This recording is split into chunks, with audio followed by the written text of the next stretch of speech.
물론 그래도 오른쪽 폐를 다 드러낼 수밖에 없었지만 하여튼 이 환자도 95% 이상이 흡연하고 연관이 있는 폐암. 여기가 정상적인 폐분이라 그러면 이 부분이 이제 많이 나빠진 폐 부분이죠. 근데 담배를 뭐 20년 이상 핀 사람들은 되게 이게 전부 다 이래요. 열어보면. 흡연자와 비흡연자의 폐를 비교해서 보면 담배가 우리 몸 안에서 어떠한 결과를 초래하고 있는지 육안으로도 쉽게 확인할 수 있다. 오늘 수술을 받은 53세 이 환자는 10년이 넘게 매일 한 갑 이상 담배를 피웠다는 이유로 오른쪽 폐를 완전히 제거해야만 했다.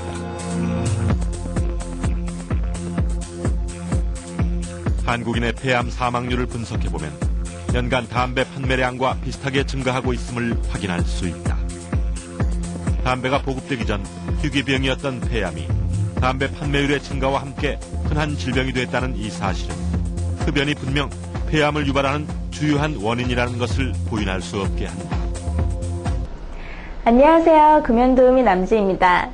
5일 남았네요. 정말 금방금방 날이 지나가는 것 같아요. 어느덧 30일의 목표가 눈앞에 다가왔으니 말이에요. 오늘은 여성과 흡연에 대해서 같이 살펴보도록 할게요.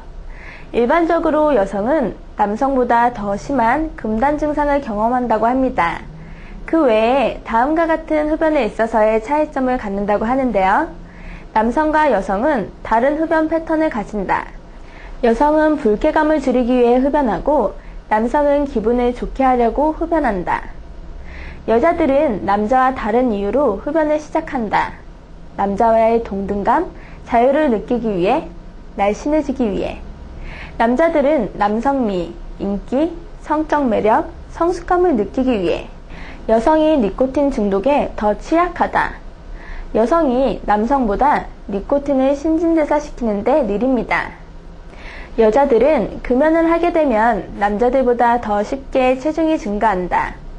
흡연은 여성에게 있어서 폐암을 증가시킵니다.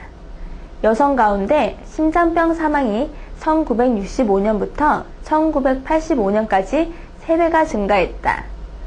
이렇듯 같은 흡연이라도 여성들이 흡연의 폐악에 더 노출되어 있다고 하니 각별히 주의하셔야 할 것 같아요. 여성은 그 밖에 임신이라는 중대한 몸의 변화를 겪는 시기가 있는데요. 흡연을 하면 다음과 같은 변화가 있다고 하네요. 임산모 흡연은 엄마와 태아의 혈중 일산화탄소 농도를 증가시킨다. 흡연한 임산모의 아기들은 태아 담배 증후군으로 고통받는다. 출산 시 200g 체중 미달, 신장 미달, 머리와 가슴둘레 미달. 흡연은 미숙아 출산, 사산, 신생아 사망의 위험을 증가시킨다. 흡연 임산모는 신생아 돌연사 증후군 아기를 가질 가능성이 4배 더 많다. 그뿐만 아니라 흡연 엄마의 아기들은 정상 체중을 가지고 태어난 아기들에 비하여 지적, 감정적, 행동 발달에 있어서 문제가 생긴다고 합니다. 임신을 할 수 있는 확률에서도 흡연 여성과 일반 여성의 차이는 뚜렷하게 나타나는데요. 하루 한 갑 이하 흡연하는 여성은 비흡연 여성보다 가입률이 25% 떨어진다. 하루 한 갑 이상 흡연하는 여성은 가입률이 43% 떨어진다. 흡연은 난자가 여행하는 중대한 시기를 변경되게 한다. 난간불임의 주된 원인인 자궁 외 임신을 3배 증가시킨다. 불규칙적인 질출혈, 자궁 절제술이 필요하다. 폐경이 2년에서 3년 빠르다. 자연유산의 위험을 10%에서 20% 증가시킨다. 흡연하는 여성들은 건강한 이세를 가지기 위해서라도 반드시 금연을 해야 합니다. 그리고 출산을 하고 수유를 하는데도 흡연은 피해를 끼치는데요. 흡연하는 엄마는 니코틴의 작용으로 젖 분비를 조절하는 프로락틴 호르몬을 억제한다. 흡연하는 엄마는 모유를 통하여 아이에게 니코틴을 전달한다. 흡연하는 엄마의 아기들은 복통을 일으키기 쉽다.